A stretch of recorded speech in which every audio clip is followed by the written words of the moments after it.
She poured bleach into the irrigation line, Mr. Ward, for your baby's own good. That's what she said, word for word, as she shoved the violation notice into my chest. Claudette Renshaw, vice president of the Magnolia Shores HOA, stood on my porch in her pastel suit and perfume, strong enough to mask the smell of chlorine still drifting from my lawn. Her smile didn't falter as she watched me freeze. My son was upstairs, barely 2 months old, and that morning his skin had erupted in red welts. For a moment, I couldn't speak. The sunlight hit the edge of the paper she'd handed me. Notice of health violation. Unapproved lawn contamination. My name printed beneath her signature like an accusation. Claudette tilted her head, all smug composure. We can't have chemical hazards around newborns, Ethan. The board is very concerned. I should have slammed the door. Instead, I told her something she didn't expect. You just contaminated a monitored water system, I said evenly. I designed those testing standards. Her eyes flickered. She didn't know what I meant yet, but she would. If you've ever watched an HOA official cross the line from petty to criminal, subscribe right now. Because what happened next could have killed my child. My name is Ethan Ward. I'm a licensed environmental health inspector. For the last 15 years, I've worked with the state ensuring safe water systems across Florida. I moved here thinking Magnolia Shores was paradise. Lakefront homes, palm trees, polite neighbors. My wife, Lila, wanted a calm place to raise our first child. We chose the corner house because of the garden irrigation system. Community maintained, Claudette had bragged during the open house. It felt safe, regulated, predictable, but safety is an illusion until you measure it. The first noise violation came 2 weeks after we brought our baby home from the hospital. The letter said his crying disrupted the neighborhood's auditory harmony. I laughed it off until the fines started. Then came the inspection threats, late-night photos of our driveway, and Claudette's constant presence. She called herself the guardian of standards. What she really was obsessed. Now she stood 3 feet from me, claiming she'd poured bleach to clean the irrigation lines. She said the community needed protection from bacteria, mold, pollen, things she'd read about online. But the only bacteria she'd found were in her own paranoia. She didn't ask. She didn't warn us. She simply took control of the system that watered every garden, including ours. The same line connected to the hose that filled my son's humidifier bowl that morning. It was the sound of the humidifier sputtering that made me notice the smell, a chemical sting sharp enough to make my throat tighten. I'd thought maybe it was residue from cleaning bottles, but then the baby started coughing, wet, shallow, struggling for breath. Lila rushed him to the ER. By the time I returned home, Claudette was already on my porch, pretending concern. "You'll need to drain your lines," she said sweetly, "before the board issues a contamination citation." She was threatening me, but she thought she was clever about it. I looked at the violation again. Failure to maintain sanitary compliance. I wanted to laugh. I had written the compliance standards she was quoting. My license number was registered with the same county department she was about to lie to. Claudette thought she was untouchable because she hid behind bylaws and paperwork, but I understood the one thing she didn't. Paper leaves trails, and trails lead to accountability. When I finally spoke, my voice was steady. If my son's labs show chemical exposure, Claudette, this notice becomes evidence. Her smile faltered for the first time. Behind her, the sprinklers hissed to life. The smell of bleach grew stronger, drifting through the hedges like a warning. She turned quickly and left, muttering about community image and maintaining standards. The gate clicked behind her as I stood alone, holding the paper she'd just weaponized. Inside, the house was silent except for the humidifier's faint hum. The crib was empty. Lila was still at the hospital. I pressed the notice flat on the counter and stared at the signature at the bottom. Claudette Renshaw. She'd signed her name under a lie big enough to destroy herself. I picked up my testing kit from the shelf. If she wanted to play by the book, I'd give her a report she couldn't bury.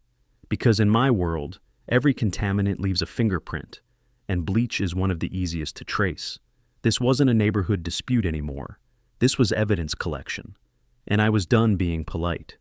I didn't sleep that night. The bleach smell lingered in the walls, faint but unmistakable, like fear that wouldn't wash off. I spent the early hours running water tests in the kitchen sink, bathroom faucet, and garden spigot. Each sample turned faintly cloudy under reagent light.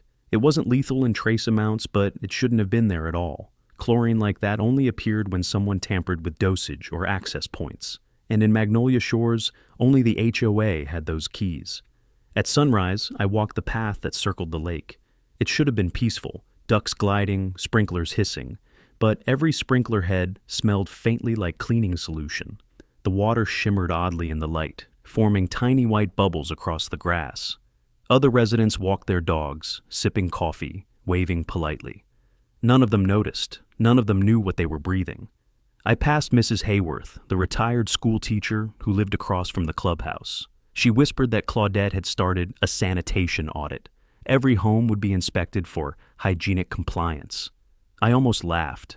It was tyranny packaged in pastel stationery. Claudette's crusade wasn't about cleanliness. It was about control. When I got back home, 3 new violation letters were taped to my mailbox. Unapproved plant fertilizer, standing water hazard, and unauthorized hose extension. Claudette's signature sat neatly under each one. It was harassment disguised as policy, and every paper she filed made her more reckless. By mid-morning, I drove to the community park near the entrance gate. Claudette held court there every weekend, clipboard in hand, surrounded by her loyal few. They called themselves the Beautification Committee. I called them Surveillance. I stood by the picnic tables long enough to overhear snippets. She bragged about neutralizing a contamination source near my property and preventing mold exposure for the neighborhood. My name wasn't said, but everyone knew who she meant. I stayed out of sight, taking photos with my phone from behind the shade pavilion. It wasn't enough for proof yet, but it built a timeline. My strategy needed more than confrontation. It needed credibility.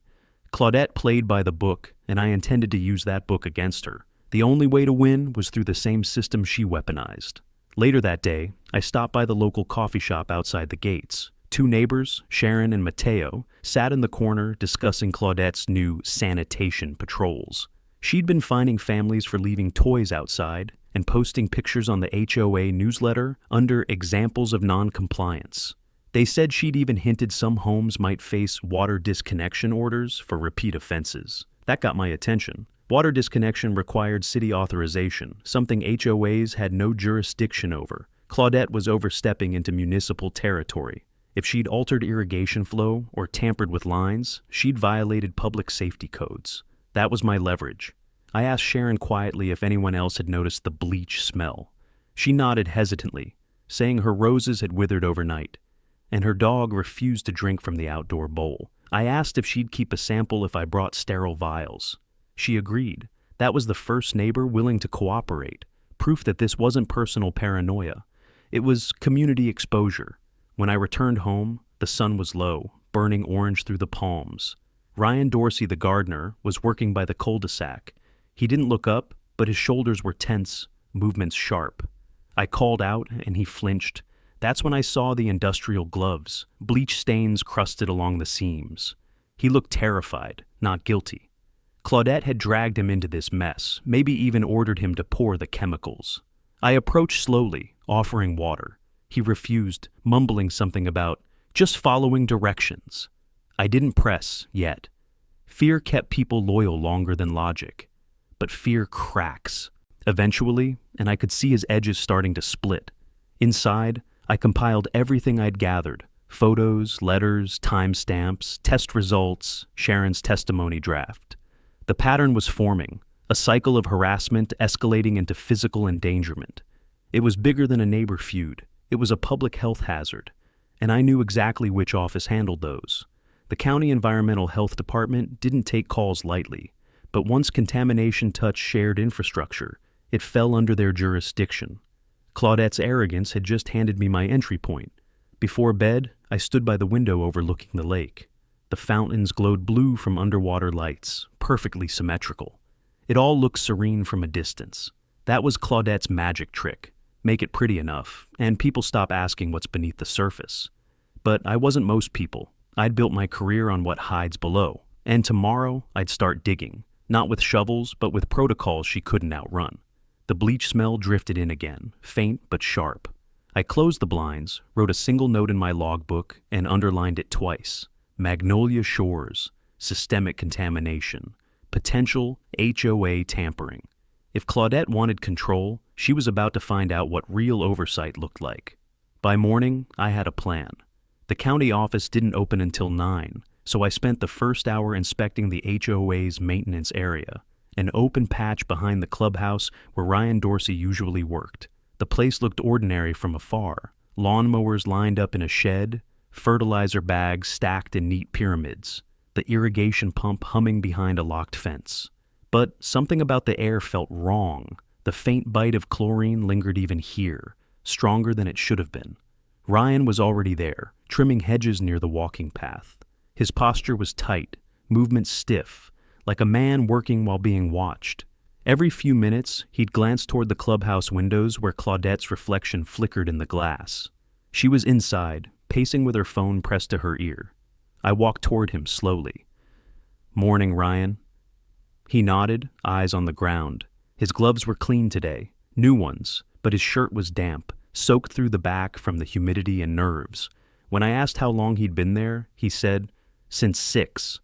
His voice cracked mid-sentence. The sprinklers hissed to life near us. Water arced across the grass, leaving a faint chemical smell. I stepped closer to the nozzle, watching bubbles gather at the base. "Smell that?" I asked.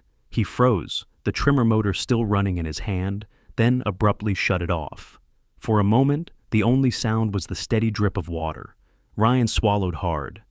"Claudette says it's a new sanitizer additive. HOA approved." His tone was flat, recited, but the way his hands shook on the trimmer handle betrayed him. I recognized that kind of fear. It wasn't loyalty. It was survival. Inside the clubhouse, Claudette appeared at the window, smiling and waving as if nothing were wrong. Ryan's shoulders tightened instantly. She motioned for him to finish trimming the edge of the flower beds. He nodded like a trained soldier and turned away from me, blades whirring again. I didn't push him then. You don't get truth by cornering someone still living under someone else's thumb. I simply said, "If that sanitizer's not city approved, she's breaking state law." His hand jerked, slicing too close to the soil. A clump of grass flew into the air. "She says it's safe," he muttered, not looking at me. "Says it keeps the place clean." His jaw worked like he wanted to say more, but couldn't. Claudette's car keys jingled behind the clubhouse window, and Ryan's whole body went rigid. He wiped his forehead with his sleeve, leaving a streak of dirt across his temple. "Ryan," I said quietly, "my baby's been in the hospital for 2 days. The lab found chlorine exposure. You know what that means." His breathing quickened. His left hand clenched the trimmer cord so tight his knuckles blanched white. Finally, he whispered, "I didn't mean for anyone to get hurt." He said it fast, like confessing to himself, not me. That was enough. It wasn't a statement yet, but it was the crack I needed. Claudette opened the clubhouse door, stepping outside, clipboard in hand. Her heels clicked on the concrete like a metronome of authority. "Morning, Mr. Ward," she said sweetly. "Inspecting our facilities now?" I smiled, the kind that doesn't reach the eyes. "Just appreciating your irrigation work, Claudette. Smells clean." She laughed lightly, feigned offense, and turned to Ryan. "You missed a spot by the hedges. Please don't leave until everything's immaculate." Her tone sharpened at the end, and he flinched. When she left, he exhaled like someone released from a chokehold. I handed him a sealed vial. "If you ever decide to tell the truth, collect a sample from that pump after dark. Don't open it, just seal and leave it by the gate." I didn't wait for an answer. He didn't nod, but he didn't refuse either. His silence felt like consent wrapped in fear. Walking away, I could feel his eyes on my back. Maybe part of him wanted to believe that someone else could stand up to her. Claudette ruled with intimidation, and Ryan was the living proof of it. Haunted eyes, jerking hands, a man trying to keep his conscience buried under obedience. At home, I wrote in my log. Subject: Ryan Dorsey, likely witness, moral distress observed. It wasn't evidence yet, but it was movement. The kind that matters in investigations, small human cracks before the wall gives way. By dusk, the maintenance yard was quiet, but from my window, I saw Ryan lingering near the gate, looking over his shoulder every few seconds. In his hand, something small glinted under the lamplight. He hesitated, then disappeared behind the shed. For the first time, I knew I wasn't alone in this. Fear had changed sides. By the next morning, the vial was waiting where I'd told him to leave it, tucked beneath the maintenance gate hinge, wrapped in an old glove. Ryan had done it. I retrieved it before sunrise, sealed it inside a cooler, and labeled the sample with time, temperature, and location. The first rule of contamination control: evidence means nothing without chain of custody. The second: once you find proof, assume the person responsible will escalate. Claudette didn't disappoint. By 8, I was standing outside the Magnolia Shores HOA office. The air smelled of disinfectant, as if she'd scrubbed the entire building overnight.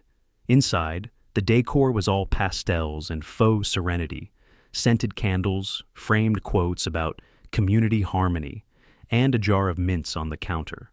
Claudette looked up from her desk, already smiling. "Mr. Ward," she said, voice smooth as glass. "I heard your little one's back home. How wonderful." She gestured to a stack of papers. "Now, about those outstanding violations: noise, lawn clutter, irrigation misuse. You've accumulated quite the list. The board's agreed you'll need to pay the penalties before next inspection." She slid the paperwork toward me, total highlighted in pink. $4,200. I stared at the number. "You're charging me $4,000 because my baby cried and my hose existed?" She clasped her hands primly. "We all contribute to neighborhood peace, some more than others." My fingers tightened around the cooler handle.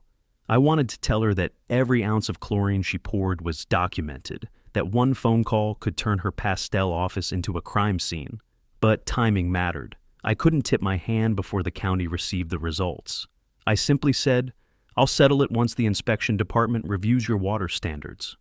Her expression flickered. For just a heartbeat, there it was, the crack beneath the smile. "Inspection department?" she repeated. "Yes," I said calmly. "Environmental Health Division. They handle community water quality compliance. You filed your sanitizer under maintenance-grade cleanser, right?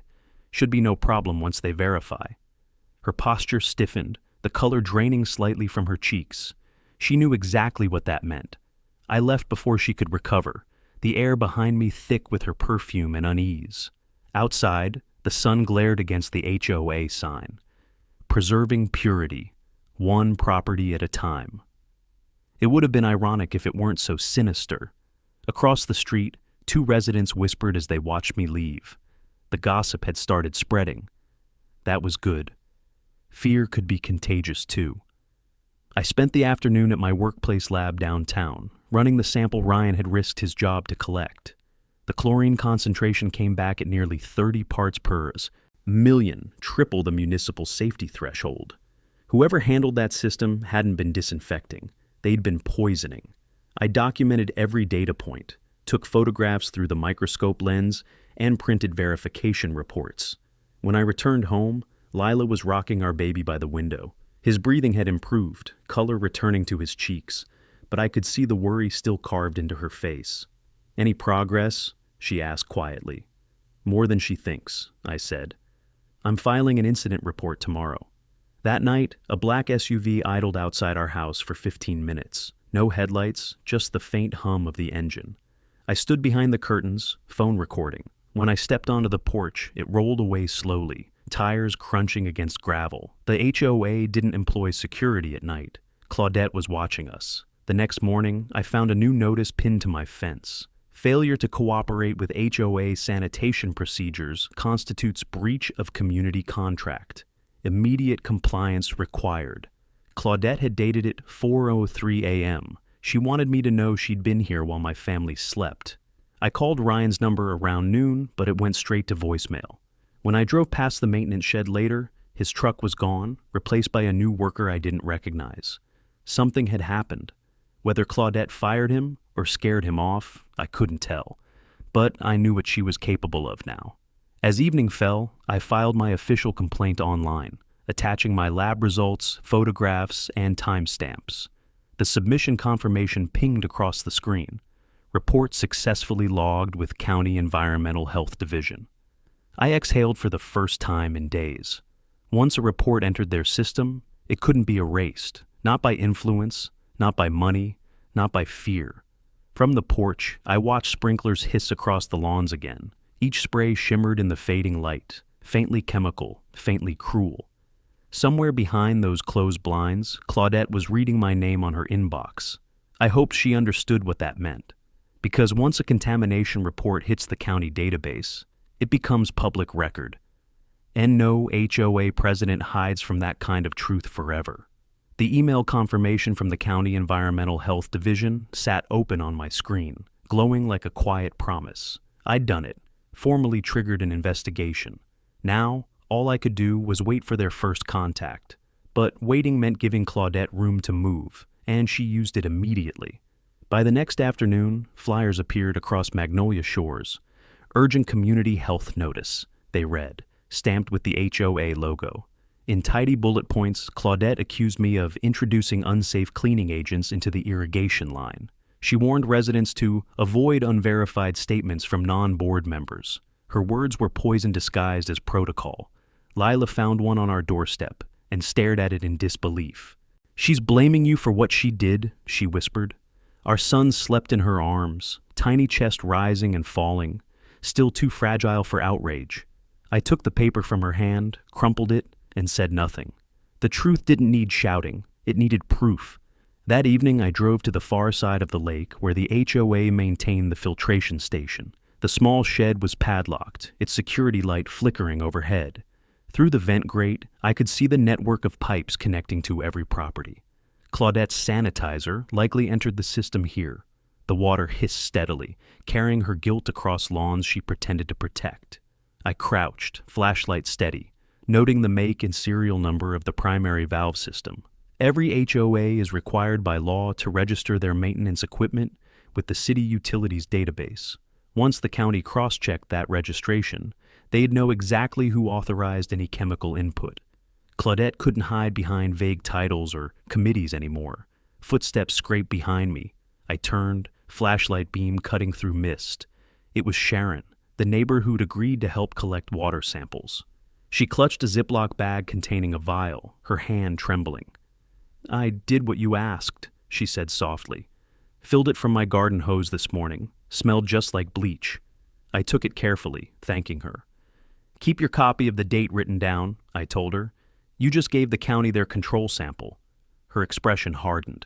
She told the newsletter I over-fertilized my lawn and lowered property values.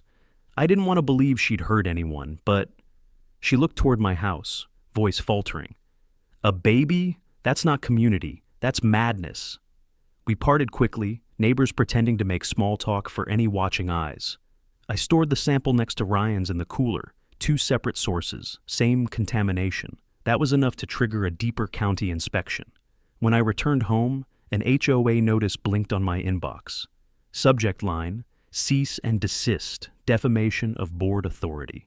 Claudette had escalated to legal posturing now, accusing me of false claims and unauthorized data collection. I almost smiled. That was her panic showing. Once you start waving cease and desist letters, it means you know someone's closing in. I forwarded the email to the county caseworker attached to my report, adding timestamps, photos, and copies of every violation letter she'd issued. 20 minutes later, an automated reply confirmed that a field investigator would visit Magnolia Shores within 72 hours. I marked it on the calendar.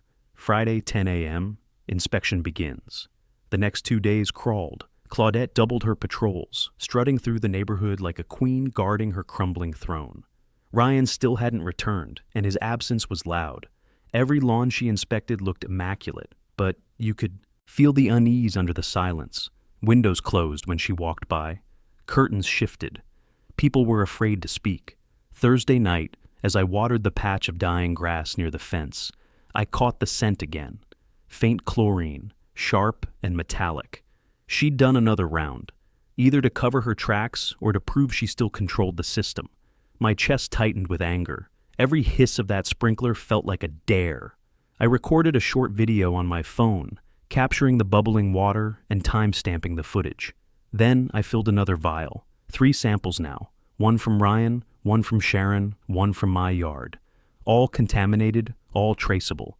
Inside, I laid them on the counter beside my sleeping son's bottle. 3 vials against a woman who thought rules could shield her. Claudette believed the HOA bylaws were stronger than the law itself. She'd built her entire identity around control, but she'd never met someone who knew how to make the law see.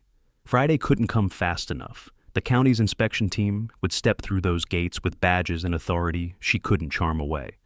And when they did, every drop of water in Magnolia Shores would tell the truth she'd tried to bury. Friday morning arrived heavy with humidity and tension. By 9 a.m., Magnolia Shores looked scrubbed and sterile, like the set of a crime scene cleaned before the detectives arrive. Claudette had clearly prepared. Fresh flowers at the gate, freshly mowed lawns, every sprinkler turned off so no chemical smells lingered in the air. It was her way of rewriting the evidence before it was read. At 9:58, a white county truck rolled up to the security booth. 2 inspectors stepped out, wearing khaki uniforms and laminated badges clipped to their collars. The lead officer introduced himself as Mason Hale, Environmental Health Division. I recognized his name from years of state reports. Thorough, incorruptible, not one to be dazzled by HOA etiquette. Claudette met them at the gate with a rehearsed smile. "Welcome to Magnolia Shores," she said brightly. "We pride ourselves on safety and community upkeep." I stood a few steps behind her, clipboard in hand, pretending neutrality. Mason gave her a polite nod, then looked directly at me. "Mr. Ward, I understand you filed the contamination report?" "Yes, sir. Multiple chlorine readings above municipal tolerance. Independent samples collected across 3 properties." I passed him the cooler. He inspected the labels, impressed by the precision. "Chain of custody maintained?" "From collection to storage," I said. "Time-stamped and logged." Claudette's smile stiffened. "Oh, come now. Surely this isn't necessary. A few misread test strips hardly warrant county intervention. I assure you, our systems are spotless." Mason raised an eyebrow. "Spotless systems don't usually register at 30 ppm. Her color drained. Pardon? He didn't answer, just signaled to his partner to begin inspection. They followed the irrigation lines around the clubhouse toward the maintenance enclosure. I walked behind them, documenting quietly. Claudette trailed close, whispering about community privacy and overreach, but Mason ignored her. When they reached the pump station, he stopped short. The padlock had been replaced with a newer one, bright brass recently installed. "Who authorized this change?" he asked. "I did," Claudette said quickly, "for safety." "Did you log it with the county?" Silence. Her throat worked as she searched for a lie. Mason crouched beside the valve system, unscrewed the panel, and sniffed. Even without instruments, the bleach hit sharp in the air. "Get me a field test kit," he said to his partner. Within minutes, the reagent turned deep purple, confirmation of high chlorine content. Claudette stepped back. "That's impossible. We use an HOA-approved cleanser." "Which brand?" he interrupted. She hesitated. "It's, proprietary. A safe organic blend." Mason's expression hardened. "There's nothing organic about sodium hypochlorite at this concentration, ma'am. You realize tampering with shared utility lines falls under state jurisdiction?" Her breath hitched. "State?" "Public utility contamination, section 376-302. Maximum penalty, 5 years. The silence that followed was absolute. Even the fountains seemed to stop. Claudette's composure cracked. Her fingers trembled around the clipboard she still clutched like a shield. "Mr. Ward," Mason said, turning to me, "I'll need access to your property for correlation sampling." "Of course," I said. "Follow me." We crossed through the manicured walkways, the inspectors noting every valve and pipe extension. Claudette followed at a distance, trying to regain control through chatter about neighborhood standards. But each word only sounded like denial. At my backyard spigot, Mason filled a small vial and held it to the light. "Same signature," he murmured. "Uniform distribution. This isn't accidental. Someone dosed the system at the source." Lila stepped outside with the baby in her arms. Mason glanced at the child's healing skin and frowned. "He was exposed?" "Yes," I said quietly. "Hospital-confirmed chemical rash consistent with chlorine exposure." Mason nodded grimly. "We'll expedite this. Expect contact within 48 hours. Claudette tried one last time, her voice brittle. "This is a misunderstanding. We were only disinfecting after reports of mold." "There were no mold complaints on file," Mason said coldly. "Not one." Her mouth opened, then closed again. For the first time since I'd met her, she had no script. After they left, she stood at the edge of my driveway, face pale and unreadable. "You shouldn't have gone outside the community, Ethan," she said softly. "It ruins the image we built." I met her gaze. Good, it needed breaking. That night, the sprinklers stayed off for the first time in months. The air was clean again, unnaturally quiet, like the neighborhood was holding its breath. I sat by the window with my notes, waiting for the sound of sirens or the click of a camera. Something was ending, and Claudette knew it too. She had built an empire of rules. I had just given the state a reason to knock it down. That night, I couldn't shake the feeling that Ryan was in trouble. He hadn't answered any calls since the inspection. The maintenance yard stayed dark, and the air around Magnolia Shores felt vacuum-tight. Everyone pretending nothing had happened, but watching every shadow. Claudette hadn't left her house all day. Her blinds were drawn, her car gone from the driveway. I waited until the baby was asleep, and Lila dozed off on the couch, then stepped outside. The moon hung low over the lake, cutting silver through the still water. Down by the clubhouse, I saw a figure leaning against the shed door, smoking nervously. Ryan. His posture said everything. Shoulders slumped, one foot tapping, eyes darting toward the road, like a man expecting headlights that would never come. I walked down the path slowly, letting the gravel crunch just enough for him to hear me. He didn't turn right away. When he finally did, his eyes looked hollowed out, the color of fear and sleeplessness. "She knows I talked to you," he muttered. "She came by last night. Said if I ever mentioned the pump again, I'd be fired, blacklisted with every HOA contractor in the county." I stopped a few steps away, keeping my voice calm. "She's finished, Ryan. The county confirmed contamination. They'll pull every record she's touched." He laughed bitterly, dragging the cigarette to the filter. "You think that scares her? She's got friends in half the zoning offices. Thinks she's untouchable." His hand shook as he flicked the ember into the grass. "But she messed up this time. I've got proof she ordered it." That caught my breath. "What proof?" He looked around before speaking, whispering. "Invoices from a supply company in Clearwater. She bought industrial-grade sodium hypochlorite under the HOA account, called it seasonal mold treatment, made me sign for the deliveries." He pulled a folded sheet from his pocket, edges crumpled and damp. I kept one. I unfolded it carefully under the porch light. The purchase order bore the Magnolia Shores HOA letterhead and Claudette's digital signature. 10 gallons of bleach concentrate. The delivery date matched the night my son got sick. "Why didn't you show this sooner?" I asked. Ryan's jaw clenched. "Because I poured it." His voice cracked on the last word. "She said it was harmless, just preventive cleaning. Told me the irrigation system needed a flush to keep the pipes clear. I didn't question her. I've got a kid too, Ethan. Single. Father. I needed the paycheck." The confession hit harder than I expected. He wasn't a villain, just a man who'd trusted the wrong authority. He couldn't even meet my eyes. His hands trembled as he wiped sweat from his forehead, leaving streaks of dirt. "You didn't know," I said quietly. "I should have," he whispered. "The second I smelled it, I knew. I thought maybe it'd dilute before it reached the homes. But then I saw the news, your baby in the hospital, and I couldn't sleep. I tried to warn her to stop. She laughed, said some people weren't cut out for HOA living." He kicked the ground hard, voice breaking. "I can't undo what I did, but I'll testify. Whatever you need, I'll say it. Just promise me she doesn't get to bury this." I nodded, pocketing the invoice. "She won't. The county already has a case file. This puts the order in her hands." He exhaled shakily, as if releasing weeks of guilt. I copied the rest of the invoices before she caught on, left them at my cousin's workshop outside town. "If they vanish from the HOA office, I can get you replacements." "Keep them safe," I told him. "When this goes public, you'll need protection. I'll make sure Mason Hale gets your statement first thing tomorrow." Ryan rubbed his face, eyes wet. "You think they'll believe me? The guy who poured it?" "They'll believe the man who came forward," I said. "That's the difference." For a long moment, neither of us spoke.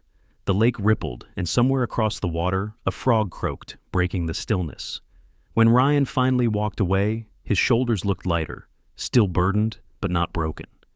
I stayed behind, staring at the invoice under the porch light. Claudette had turned her HOA title into a weapon. Now, her own paper trail would destroy her. In my line of work, contamination always spreads until someone stops it. And tonight, for the first time, we'd found the source. The invoice from Ryan sat on my kitchen counter beneath the glow of the pendant light. I'd read it 5 times, each signature like a fingerprint of guilt. Claudette Renshaw, Magnolia Shores HOA, authorizing industrial bleach in a residential system. It wasn't just negligence anymore, it was deliberate. I scanned the document, logged the metadata, and encrypted the copy to the county case folder. Mason Hale needed to see this before Claudette buried the originals. The baby stirred softly in his crib behind me, and Lila whispered from the hallway, "You're not sleeping again." "Not until she's done," I said. "We're close." Saturday morning broke with the same eerie calm that always preceded Claudette's next move. I'd chosen the community clubhouse as my battleground. The HOA would hold its monthly review meeting there at noon, a perfect opportunity to confront her with the new evidence in front of witnesses. I wasn't after drama. I wanted a record. Claudette believed power existed in silence. I was about to turn her quiet empire into noise. Before leaving, I called Mason. "I have a signed order connecting her directly to the contamination," I said. "I'm sending you a copy now." He responded without hesitation. "We'll verify the supplier's chain. Stay calm and document everything. The department's drafting a warrant, but public exposure helps us secure it faster." By the time I reached the clubhouse, the parking lot was already half full. Residents gathered outside, whispering under umbrellas as the Florida sun baked the asphalt. Claudette's silver Lexus gleamed in the center spot like a throne. Inside, the air smelled of lemon cleaner and nerves. A row of chairs faced the long oak table where the board sat. Claudette at the center, flanked by her loyalists. "Mr. Ward," she greeted with feigned warmth, "here to observe. We're discussing community image today. I imagine you'll want to listen carefully." Her voice was honeyed poison. I took a seat in the front row, laptop open, camera discreetly angled toward the table. One by one, residents raised concerns, property fines, sprinkler schedules, mailbox color disputes, but Claudette brushed them aside with her signature line. "The board's decision is final." When she called for any further business, I stood. "Yes," I said evenly.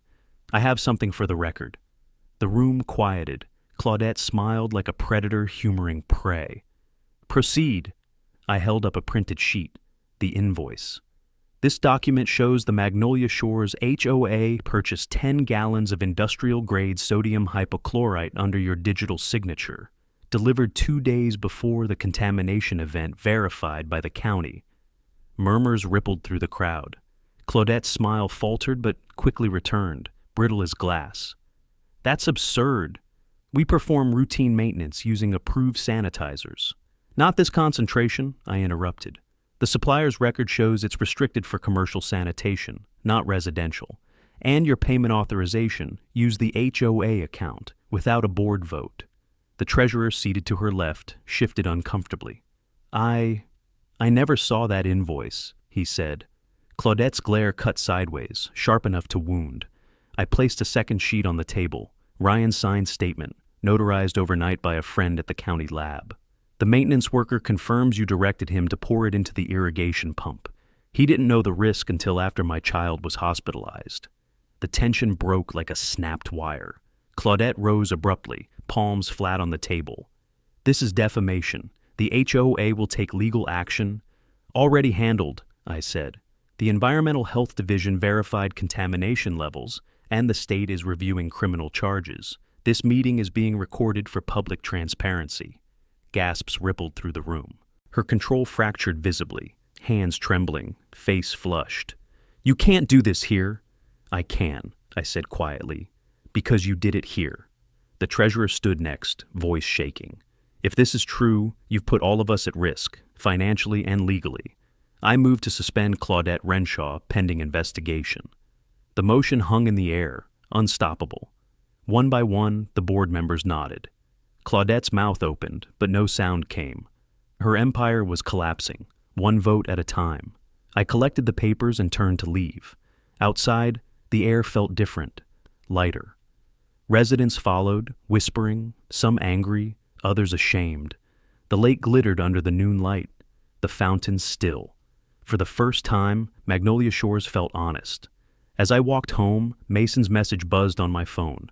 Received, supplier confirmed order, warrant in process, be ready for Monday. The trap was set.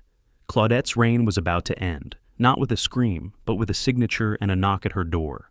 Monday arrived wrapped in stillness, the kind that hides electricity underneath. Magnolia Shores was quiet, too quiet. No lawn crews, no sprinklers, not even Claudette's usual morning patrol. The HOA clubhouse sat shuttered, blinds drawn, a queen without her court.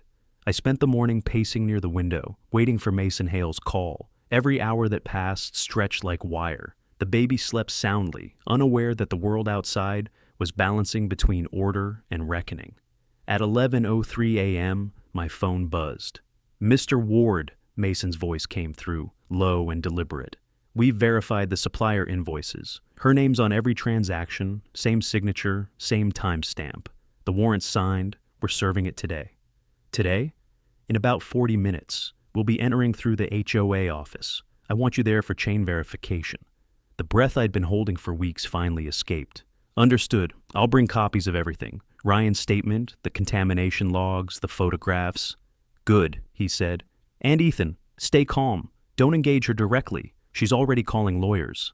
When I arrived at the clubhouse, a pair of county vehicles waited at the gate beside an unmarked sheriff's SUV. The sight drew residents from their porches. Phones raised, curiosity spreading like wildfire. For months, Claudette had wielded fear to keep everyone silent. Now, silence itself had turned against her. Mason met me at the front entrance, clipboard under his arm. "We'll start with the administrative office," he said. "If she's withheld any documentation, it'll be there." The deputy pushed open the glass door. Inside, the air conditioning hummed over faint lemon-scented air, the scent of control. Claudette sat behind her desk, perfectly composed in a blue blazer, her hair pinned as if for a press conference.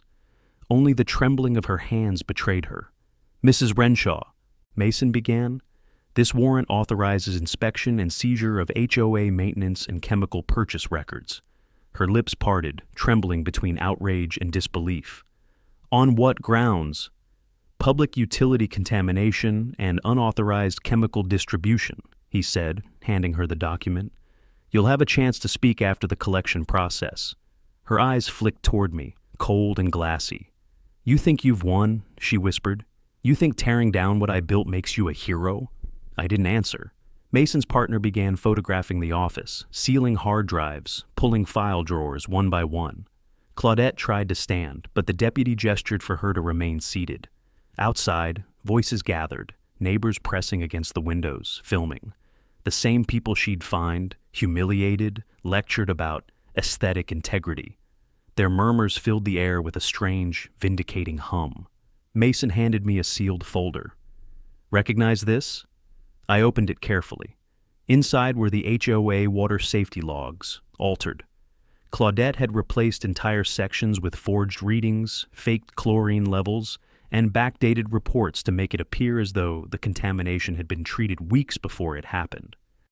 "She falsified inspection data," I said quietly. Mason nodded grimly.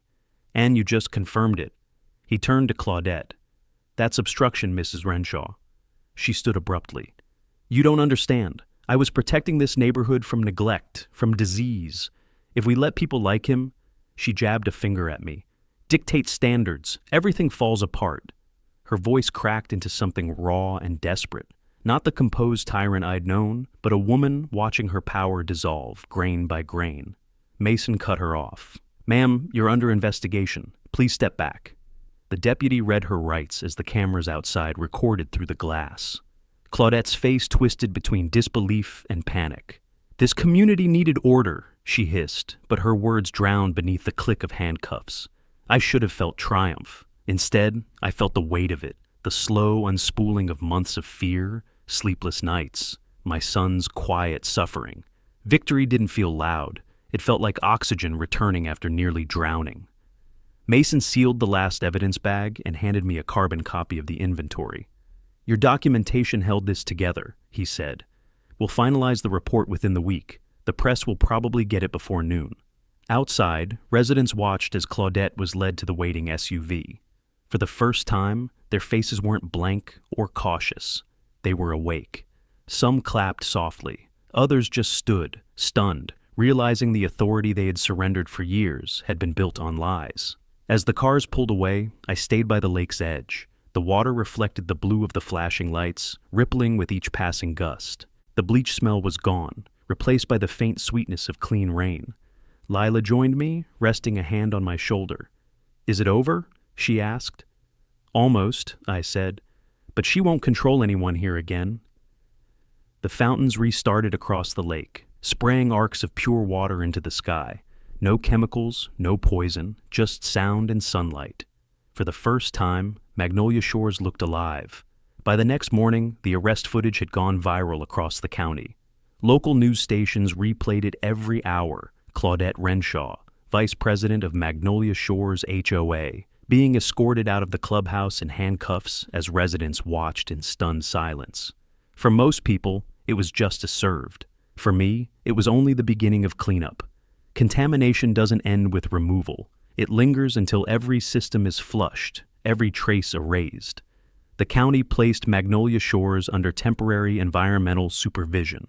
A field team arrived with trucks, hoses, and portable testing stations. My role shifted from accuser to consultant. Mason had requested I assist as technical liaison, given my certification. It was surreal standing in the same neighborhood where I'd been treated like a criminal, now wearing an official badge around my neck. Residents gathered by the lake, curious but cautious. The same people who once hid behind curtains now waved, tentative but grateful. "Is the water safe now?" one woman asked. I nodded. "Almost. They'll keep testing for a few days." The cleanup crew moved efficiently, draining irrigation lines, collecting soil samples, neutralizing residue. I walked the path with Mason, clipboard in hand. "You ever seen a case this bad tied to an HOA?" he asked. "Never," I said. "Negligence, sure, but intentional dosing? That's new." He shook his head. "People think power stops at money. It's usually fear that keeps it running."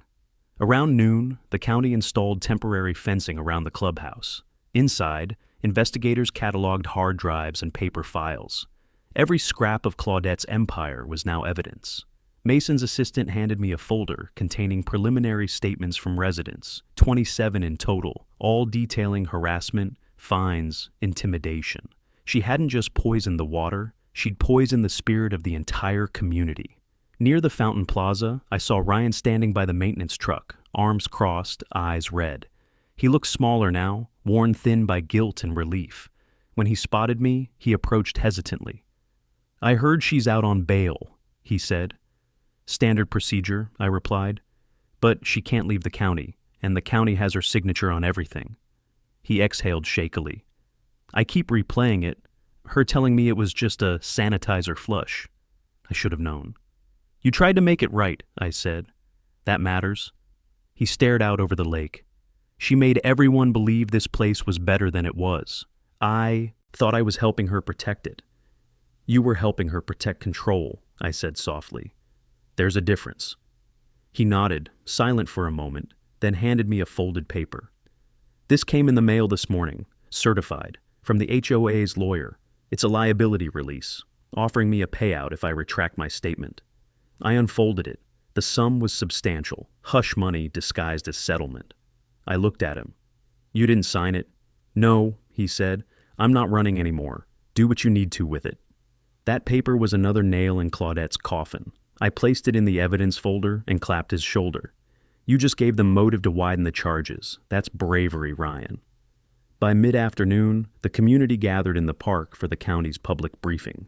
Mason stood before a small podium, speaking plainly about contamination, recovery timelines, and criminal liability. I watched from the edge as residents finally began asking questions. Real ones. Will the board be replaced? Who handles oversight now? Mason pointed to a printed notice taped to the bulletin board. Temporary dissolution of HOA board. County administration to oversee governance until new elections. Applause broke out. For the first time, the word election meant something honest here. When the meeting ended, I stayed behind. The lake shimmered under the late sun, the fountains clear again. Lila joined me with the baby, his small fingers gripping hers. "He's breathing better," she said, smiling faintly. I looked toward the clubhouse, now sealed behind yellow tape. "It's strange," I said. "For months she controlled everything, how we parked, how we talked, even how we watered our lawns. And now, she's just another file in the county archives." Lila brushed the baby's hair gently. "People like her think power is protection. You showed its exposure." I watched the cleanup crews coil their hoses, the sound of running water fading into calm. Tomorrow, the county would release the official contamination report, and once that document hit public record, Claudette's polished empire would collapse completely.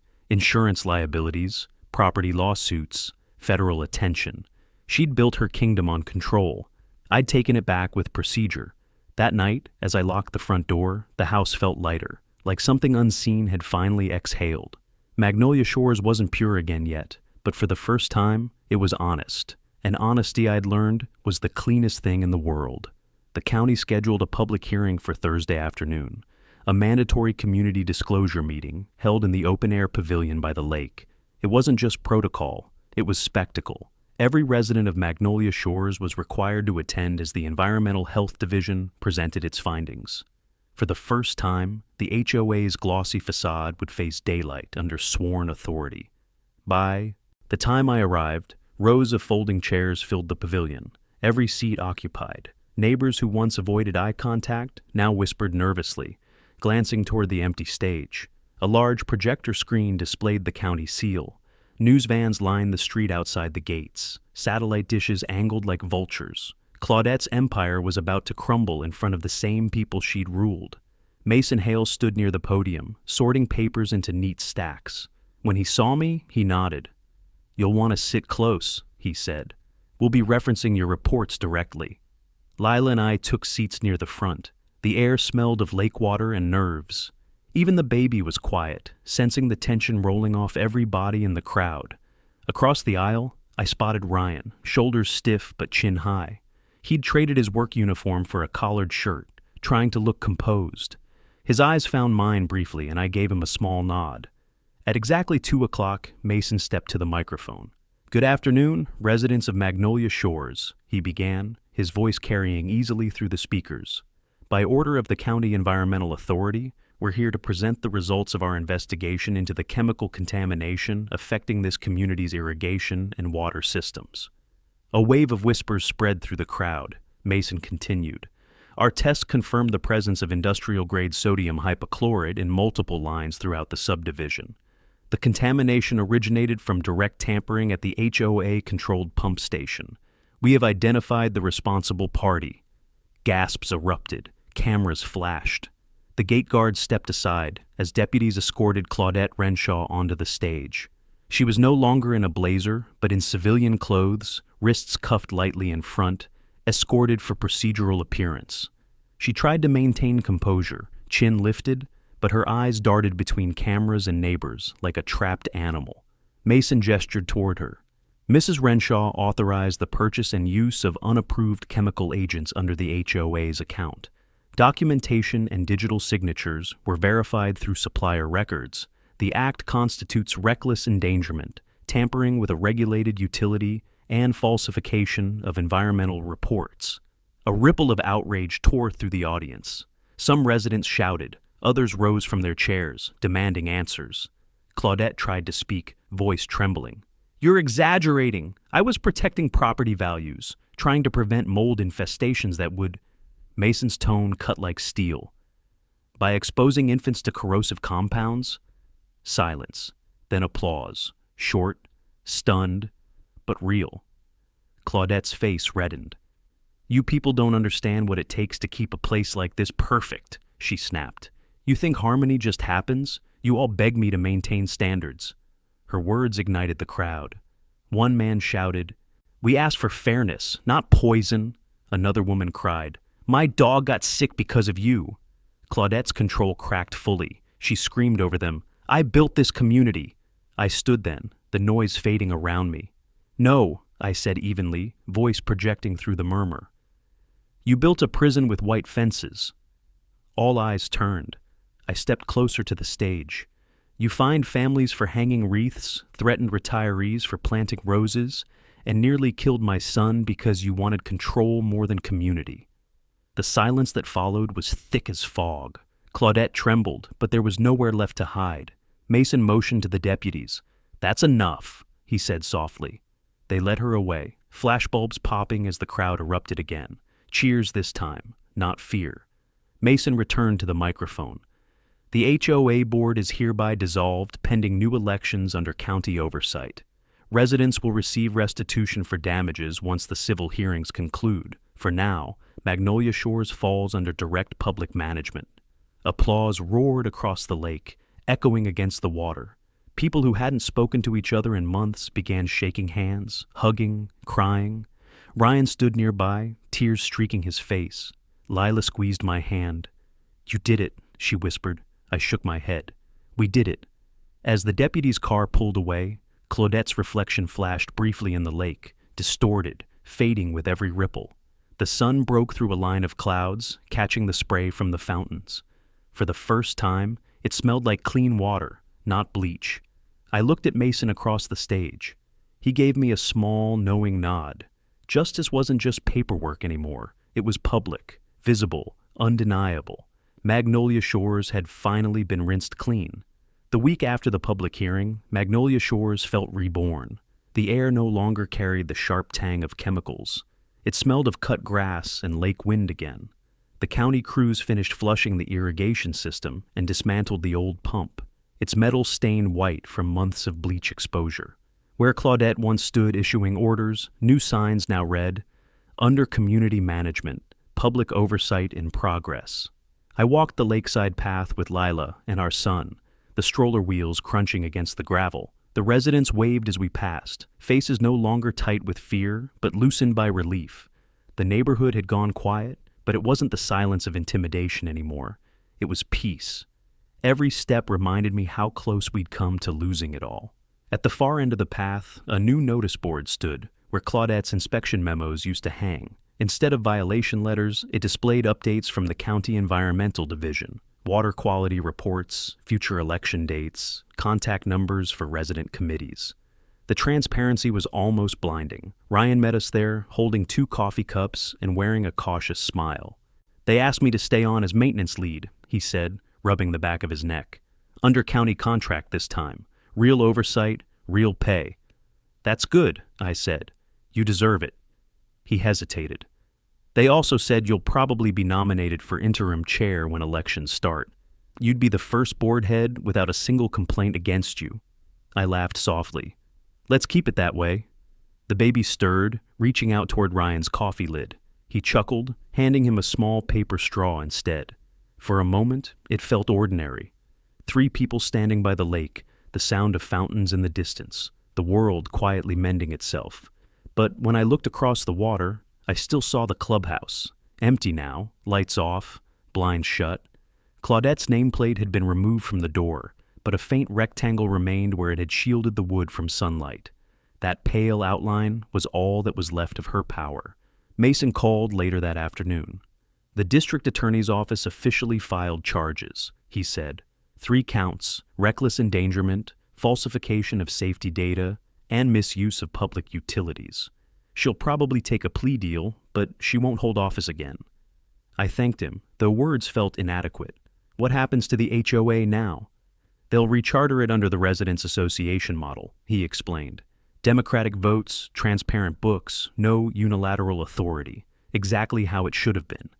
After the call, I stepped outside to the backyard. The sun was sinking low, washing the houses in amber light. For the first time, the sprinklers hissed on without dread. I crouched beside the spigot, dipped a hand into the spray, and let the clean water run through my fingers. It was cool, pure, ordinary, and that made it sacred. Lila joined me, resting her head on my shoulder. "You changed this place," she said quietly. I shook my head. "No." We reminded them it was theirs. Later that evening, the community gathered for a small celebration at the park. Someone brought music. Kids chased bubbles under the lamplight. Ryan grilled hot dogs on the same ground where, weeks ago, he'd nearly broken under guilt. Now he laughed freely, tossing a frisbee to a group of teenagers. Mason even stopped by briefly, still in uniform, nodding to residents who thanked him between bites of food. When he reached me, he said, "You ever think about working for us? Environmental compliance needs men who know how to stand their ground." I smiled. After this, I might just consider it. As the night deepened, lanterns flickered along the path. The lake reflected them in trembling ribbons of light. I looked around at the people, neighbors who had once been strangers, and felt something settle inside me. The fight was over, but its purpose would echo long after. When we packed up to leave, I paused at the notice board one last time.